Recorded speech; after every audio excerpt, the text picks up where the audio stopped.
দেখাচ্ছে পশ্চিমবঙ্গে 5 রাজ্যে তো ভোট হচ্ছে, শুধু পশ্চিমবঙ্গে নিয়ে বেশি ব্যস্ত এই ইলেকশন কমিশন। 12 রাজ্যে এসআইআর চলছিল, একমাত্র তো পশ্চিমবঙ্গেই এত হল্লা, এত আগুন, বিডিও অফিস ভাঙচুর, কিন্তু অন্য কোনো রাজ্যে হয়নি। বাংলা তো অন্য জায়গার থেকে একটু আলাদা। এখানে প্রিপোল ভায়োলেন্স, ভোট চলাকালীন ভায়োলেন্স, পোস্ট পোল ভায়োলেন্স, তিনটেই এখানে হয়। বলে সেখানে 5 জন হলো কি 25 জন হলো, সেটা বিচার্য বিষয় আমাদের কাছে নয়। আমরা চাই ভয়মুক্ত ভোট, আমরা চাই শান্তিপূর্ণ ভোট, রক্তপাতের ভোট।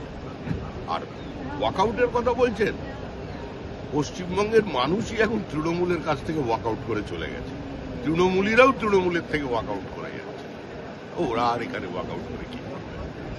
এই যে হরমুজ প্রণালীতে যে সমস্যা হয়েছে সেটার জন্য দায়ী করছে তৃণমূল আপনাদেরকে। গ্যাস নিয়ে যে সমস্যা হচ্ছে সেটা নিয়ে রাস্তায় নেমেছেন মমতা বন্দ্যোপাধ্যায়।